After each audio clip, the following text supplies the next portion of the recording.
ओम नमो भगवती वासुदेवाय नमो। नमस्कार बंधुगण आपण मानकु आम यूट्यूब चैनल को स्वागत। बंधुगण आज भिडियो रे आमे आपण मानकु कहिबाकु जाउछु आपणक पई आज आसंता कालीर दिनटी किपरि साब्यस्त हेबो, ए दुई दिन आपणकु किपरि कटेइबे, केउ सबु जिनिस रे आपणकु फायदा मिलिबो आउ केउ सबु जिनिस रे आपणकु सावधानता अवलंबन करबा पई पड़िबो, आपणकर लव लाइफ किपरि रहिबो, कैरियर किपरि रहिबो, बिजनेस आउ व्यापार किपरि रहिबो, ता सहित स्वास्थ्यर महत्वपूर्ण इनफॉरमेशन मध्ये आमे आपण मानकु देबु। आउ ए वीडियो शेष रे आमे आपण मानकु किछि उपाय विषय कहबु जहा द्वारा आपण ए दुई दिन को आहुरी अधिक शुभ और मंगलदायक बनै परिबे। फ्रेंड्स, आगो को वीडियो आरंभ करिया पूर्व आपनको हमर रिक्वेस्ट कि जदि आपण हमर ए चैनल ले नुआ आछथि तो चैनल को सब्सक्राइब करंतु, सांगरे नोटिफिकेशन बेल को मध्ये ऑन करंतु, जहा द्वारा समय समय सह हमर नुआ नुआ वीडियो रे नोटिफिकेशन आपणक पाखरे पहुंचिबो। आसंतु जानिबा किपरि रहिबो आपणक पई आजि आउ आसंता कालीर दिन। सबुठारु प्रथमे आमे आपण मानकु कहिबु कि कोन आपणक पई ए दुई दिन रे सतरे पॉजिटिव रहिबाकु जाउछि। जदि कहिबु फ्रेंड्स, आज आउ आसंता काली आपणक वित्तीय स्थिति रे काफी सुधार आसीबो। किछि नुआ आरंभ करिबा पई ए दुई दिन आपणक पई बहुत ही अनुकूल भरे रहिबो। आपणकर परिश्रम प्रयासर सार्थक परिणाम आपणक सामना को आसीबो। जो माने विवाह योग्य सेमानक पई कोनोसी भल प्रस्ताव मध्य आज घर को आसी पारे।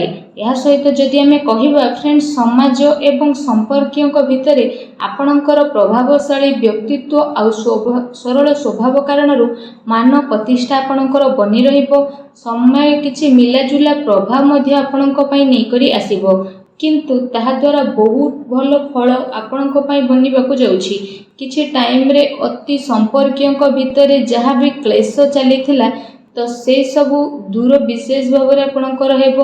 ता सहित संपर्क रे पुणी थरे मधुरता देखा देबो। प्रतिष्ठित लोकंक सह संपर्क बढ़िबो आउ जहा भविष्यत पई बहुत ही लाभदायक सिद्ध हेबो। धार्मिक स्थल को जीवार प्रोग्राम मध्ये आपणकर बनिबो, जहा द्वारा बहुत अधिक शांति एवं हल्कापन आपण विशेष भाव में अनुभव करिवे। घरे सुख सुविधा संबंधित वस्तुर किणा किणी मध्ये करिवे। कोनोसी दामी उपहार मध्ये आपनको मिली पारे। विद्यार्थी मानक विषय जदि कहिबा, विद्यार्थी माने तांको चाकरी संबंधित कोनोसी क्षेत्र रे इंटरव्यू रो जोगो मध्ये बनुछि। सेथि पई पूरा परिश्रमर सहित निजर कार्य रे प्रयास करंतु। निजर सिद्धांत रे कोनोसी भी प्रकार समझौता आज आपण आदु करंतु नाही। प्रभावशाली एवं प्रतिभावान लोकों सह अधिक टाइम आपण स्पेंड करिवे। एहा द्वारा आपणकर आत्मबल एवं आत्मविश्वास रे वृद्धि हेबो तथा नकारात्मक विचार मध्ये आपणकर दूर हेबो। भाग्य ठारू अधिक आपण आपणक कर्म उपरे विश्वास रखंतु। दिन आपणक पई आज बहुत ही भल रहिबो।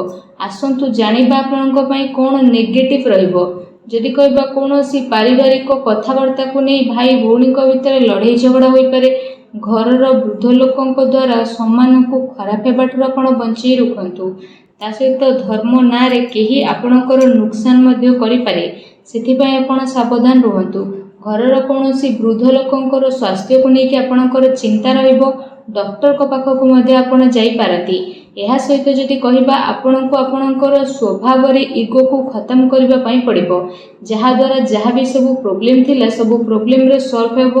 कोनोसी भी योजना उपरे काम करबा पूर्वरु आपण विचार थरे करि नियंतु। कोनोसी दुखद समाचार मिलिबा कारणरू किछि टाइम रे आपणको मन रे उदासी आ नकारात्मक विचार मध्ये आसी पारे, किंतु आपण शीघ्र ही से सबरु बाहर को बाहरिबे। विद्यार्थी वर्ग पाठ पढ़ा अपेक्षा फालतू कथाबार्ता रे ध्यान केंद्रित करिवे। निजर महत्वपूर्ण कागज पत्र को बहुत ही अधिक संभाली के रखंतु, काहेकि ना जदि हजि जीवो तो मिलिबा बहुत ही कष्ट साध्य हेबो। घरे छोट कथा रे अकारण रे चिंता उत्पन्न हेबो, सेथि पई अधिक क्रोध करिबा ठारू दूरी रुहंतु। सामाजिक गतिविधि रो अधिक ध्यान न देई कि किछि अति संपर्कीय लोक आपणक उपरे नाराज होई पारंती, किंतु एक कथा उपरे ध्यान न देई आपण आपणकर कर्म उपरे लागि रखंतु। घरर वरिष्ठ लोकंकर मान सम्मान अवश्य बनिकी रखंतु। आसंतु जानिबा आपणकर लव लाइफ किपरि रहिबो। तो जीवन साथींकर भावनार आपण सम्मान करंतु। एहा द्वारा संबंध आहुरी अधिक मजबूत हेबो। ପ୍ରେମ ସମ୍ବନ୍ଧ ଆପଣଙ୍କର ମର୍ଯ୍ୟାଦାପୂର୍ଣ୍ଣ ରହିବ। କୌଣସି ବିପରୀତପୂର୍ଣ୍ଣ ଲିଙ୍ଗୀ ଅଚାନକ ମିଳିବା କାରଣରୁ ଆପଣଙ୍କୁ ଆଶ୍ଚର୍ଯ୍ୟଜନକ ପ୍ରସନ୍ନତା ମଧ୍ୟ ଅନୁଭବ ହେବ। ଘର ପରିବାରର ବାତାବରଣ ବହୁତ ହି ସୁଖଦପୂର୍ଣ୍ଣ ରହିବ। ପତି ପତ୍ନୀଙ୍କ ଆପୋଷିକ ସହଯୋଗ ଆପଣଙ୍କ ଘରେ ସୁଖ ଶାନ୍ତି ବନେଇକି ରଖିବ। ପ୍ରେମ ସମ୍ବନ୍ଧରେ ଆଗକୁ ଆସୁଥିବା ଟାଇମରେ ବିବାହରେ ପରିଣତ ହେବାର ପୂର୍ଣ୍ଣ ରୂପରେ ଯୋଗ ବନୁଛି।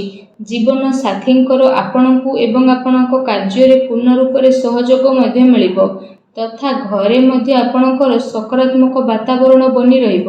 ଏହା ସହିତ ଫ୍ରେଣ୍ଡସ୍, ନିଜର ବ୍ୟସ୍ତତାରୁ ଆପଣ କିଛି ଟାଇମ ବାହାର କରିବେ ଆଉ ଯାହାଦ୍ୱାରା ଆପଣ ଆଗକୁ ମଧ୍ୟ ବଢ଼ିବେ।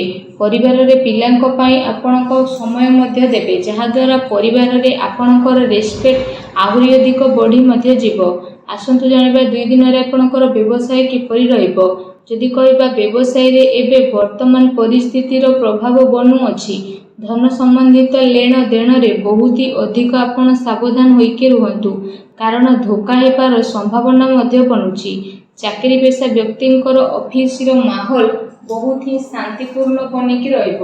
କାର୍ଯ୍ୟକ୍ଷେତ୍ରରେ ଯଦି କୌଣସି ପ୍ରକାରର ନିବେଶ କରିବା ପାଇଁ ଚାହୁଁଛନ୍ତି ତ ବିଶେଷ ଭାବରେ ସେସବୁ କାର୍ଯ୍ୟକୁ ବହୁତ ଗମ୍ଭୀରତାର ସହ ଆପଣ କରିବେ।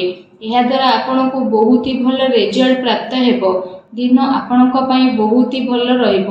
ଚାକିରିରେ ନୂଆ ସମ୍ଭାବନା ମିଳିବାର ଆଶା ରହିଛି। ଏହା ସହିତ କାର୍ଯ୍ୟକ୍ଷେତ୍ରରେ ଅନ୍ୟର ହସ୍ତକ୍ଷେପ ଦ୍ୱାରା କର୍ମଚାରୀଙ୍କ ଭିତରେ ମତାନ୍ତର ହୋଇପାରେ, ସେଥିପାଇଁ ନିଜର ନିର୍ଣ୍ଣୟକୁ ପ୍ରାଥମିକତା ଦିଅନ୍ତୁ ତଥା ବ୍ୟବସାୟିକ ଗତିବିଧିରେ ନିଜର କଡ଼ା ନଜର ରଖନ୍ତୁ।